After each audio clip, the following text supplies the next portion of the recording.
پطرس بخاری کا مضمون، لاہور کا جغرافیہ۔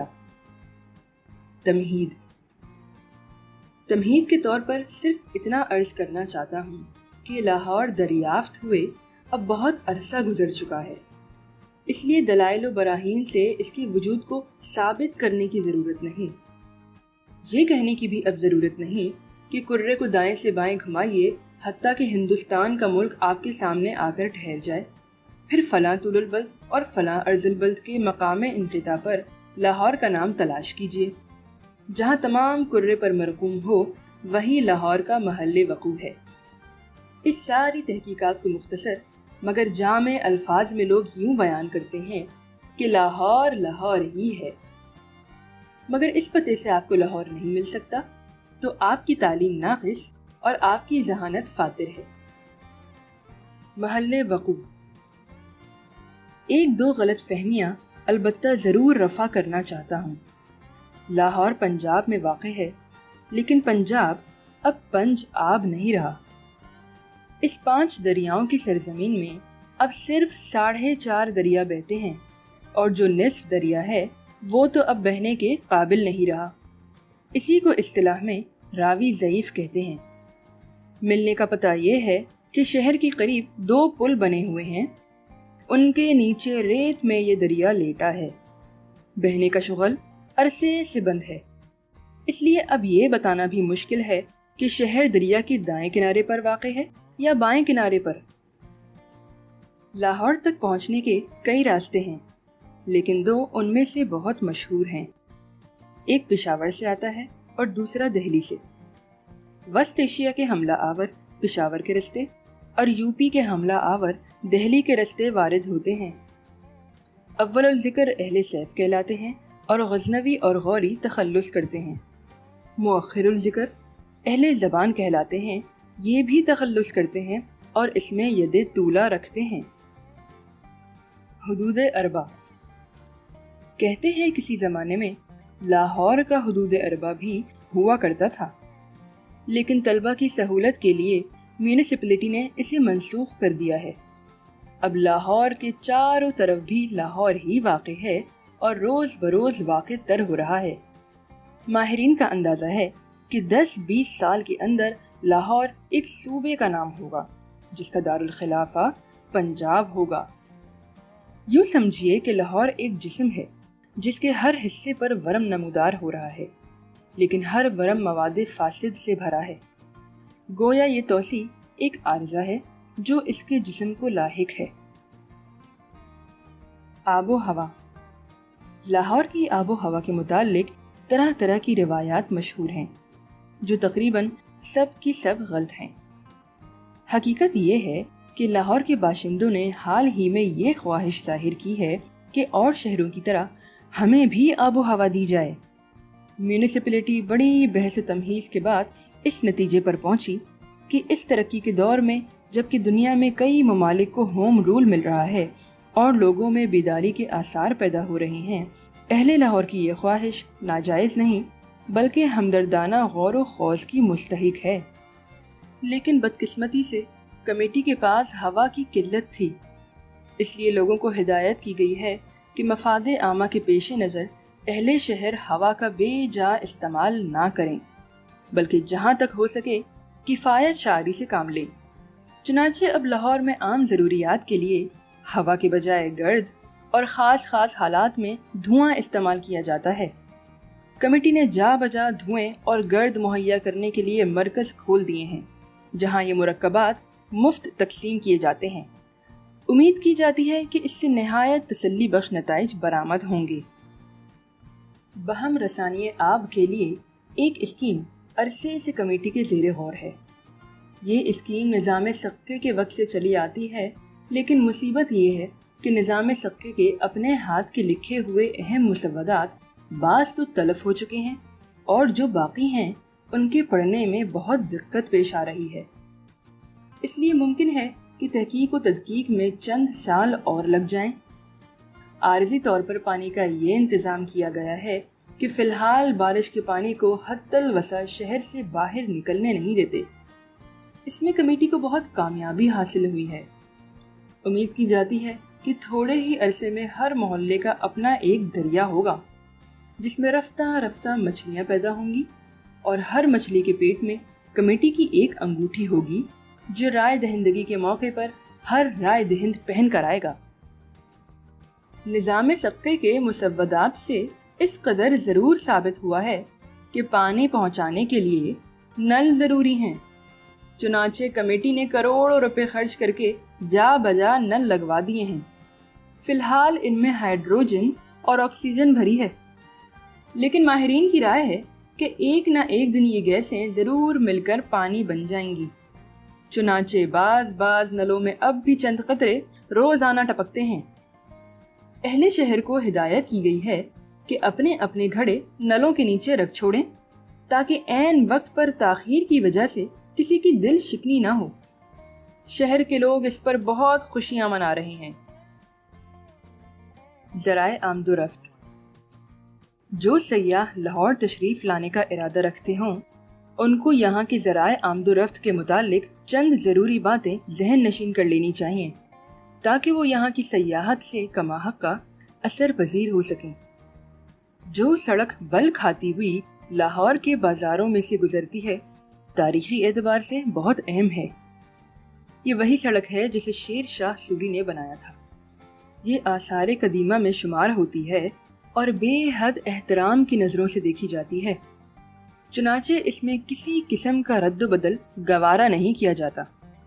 وہ قدیم تاریخی گڑھے اور خندقیں جوں کی تو موجود ہیں جنہوں نے کئی سلطنتوں کے تختے الٹ دیے تھے۔ آج کل بھی کئی لوگوں کے تختے یہاں الٹتے ہیں اور عظمت رفتہ کی یاد دلا کر انسان کو عبرت سکھاتے ہیں۔ بعض لوگ زیادہ عبرت پکڑنے کے لیے ان تختوں کے نیچے کہیں کہیں 2 ایک پہیے لگا لیتے ہیں اور سامنے 2 ہک لگا کر ان میں ایک گھوڑا ٹانگ دیتے ہیں۔ اصطلاح میں اس کو تانگا کہتے ہیں۔ شوقین لوگ اس تختے پر موم جامہ منڈھ لیتے ہیں تاکہ پھسلنے میں سہولت ہو اور بہت زیادہ عبرت پکڑی جائے۔ اصلی اور خالص گھوڑے لاہور میں خوراک کے کام آتے ہیں۔ قصابوں کی دکانوں پر انہی کا گوشت بکتا ہے اور زین کس کر کھایا جاتا ہے۔ تانگوں میں ان کی بجائے بناسپتی گھوڑے استعمال کیے جاتے ہیں۔ بناسپتی گھوڑا شکل و صورت میں دم دار تارے سے ملتا ہے، کیونکہ اس گھوڑے کی ساخت میں دم زیادہ اور گھوڑا کم پایا جاتا ہے۔ حرکت کرتے وقت اپنی دم کو دبا لیتا ہے اور ضبط نفس سے اپنی رفتار میں ایک سنجیدہ اعتدال پیدا کرتا ہے تاکہ سڑک کا ہر تاریک گڑھا اور تانگے کا ہر ہچکولا اپنا نقش آپ پر ثبت کرتا جائے اور آپ کا ہر ایک مسام لطف اندوز ہو سکے۔ قابل دید مقامات۔ لاہور میں قابل دید مقامات مشکل سے ملتے ہیں۔ اس کی وجہ یہ ہے کہ لاہور میں ہر عمارت میں بیرونی دیواریں دوہری بنائی جاتی ہیں۔ پہلے اینٹوں اور چونے سے دیوار کھڑی کرتے ہیں اور پھر اس پر اشتہاروں کا پلستر کر دیا جاتا ہے جو دبازت میں رفتہ رفتہ بڑھتا جاتا ہے۔ شروع میں چھوٹے سائز کے مبہم اور غیر معروف اشتہارات چپکائے جاتے ہیں، مثلاً اہل لاہور یا اچھا اور سستا مال۔ اس کے بعد ان اشتہاروں کی باری آتی ہے جن کے مخاطب اہل علم اور سخن فہم لوگ ہوتے ہیں، مثلاً گریجویٹ درزی ہاؤس یا اسٹوڈنٹوں کے لیے نادر موقع یا کہتی ہے ہم کو خلق خدا غائبانہ کیا۔ رفتہ رفتہ گھر کی 4 دیواری ایک مکمل ڈائریکٹری کی صورت اختیار کر لیتی ہے۔ دروازے کے اوپر بوٹ پالش کا اشتہار ہے، دائیں طرف تازہ مکھن ملنے کا پتہ مندرج ہے، بائیں طرف حافظے کی گولیوں کا بیان ہے۔ اس کھڑکی کے اوپر انجمن خدام ملت کے جلسے کا پروگرام چسپاں ہے۔ اس کھڑکی پر کسی مشہور لیڈر کے خانگی حالات بالوضاحت بیان کر دیے گئے ہیں۔ عقبہ دیوار پر سرکس کے تمام جانوروں کی فہرست ہے اور استبل کے دروازے پر مس نغمہ جان کی تصویر اور ان کی فلم کے محاسن گنوا رکھے ہیں۔ یہ اشتہارات بڑی سرعت سے بدلتے رہتے ہیں اور ہر نیا مجدہ اور ہر نئی دریافت یا ایجاد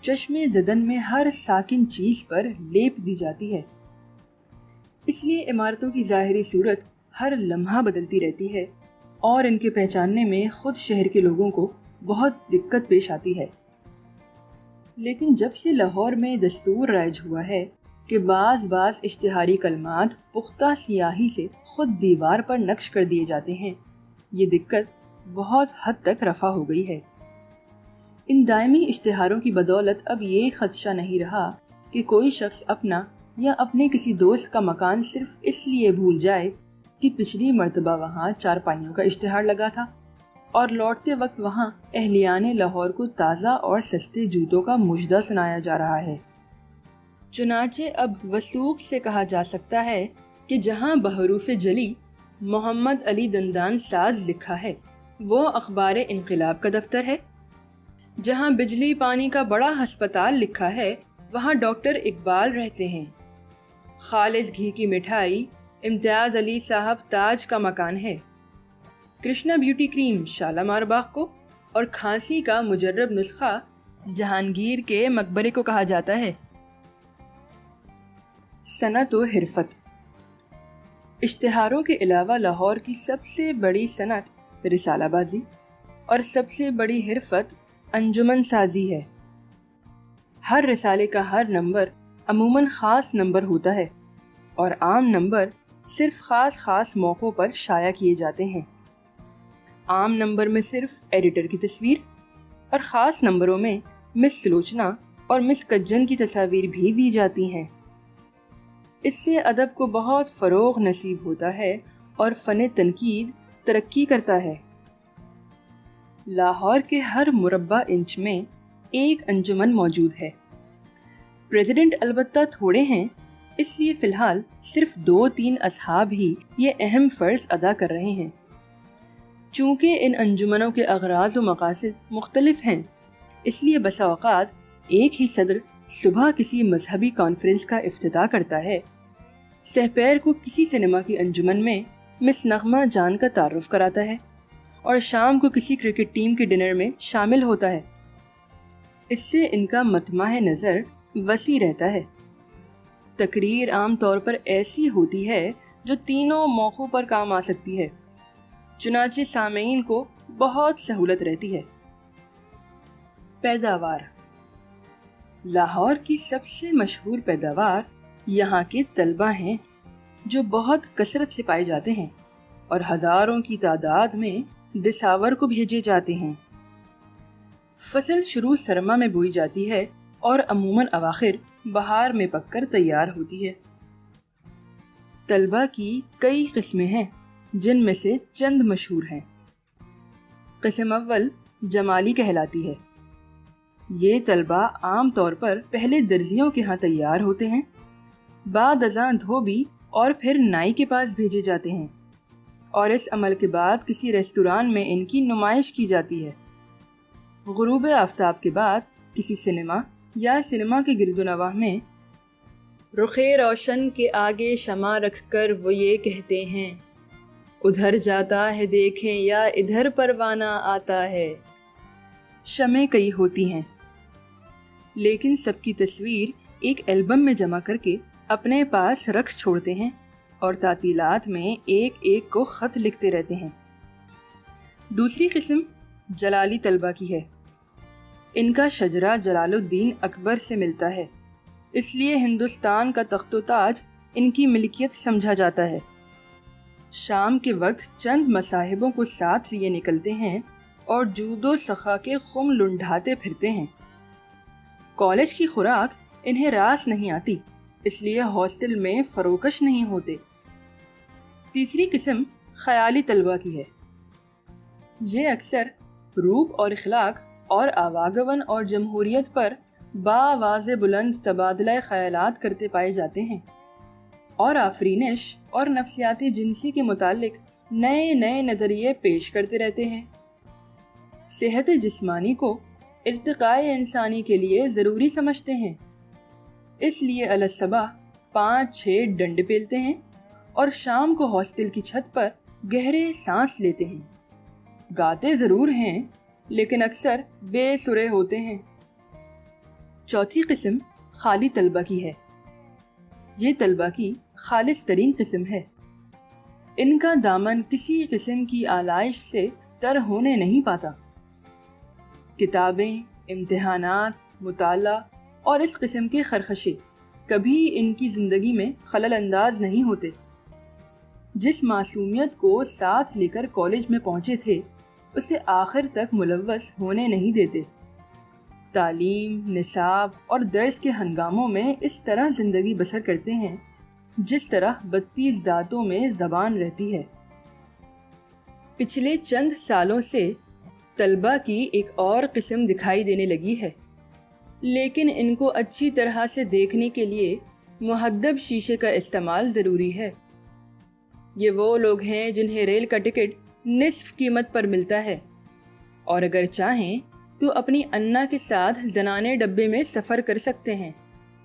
ان کی وجہ سے اب یونیورسٹی نے کالجوں پر شرط عائد کر دی ہے کہ آئندہ صرف وہی لوگ پروفیسر مقرر کیے جائیں جو دودھ پلانے والے جانوروں میں سے ہوں۔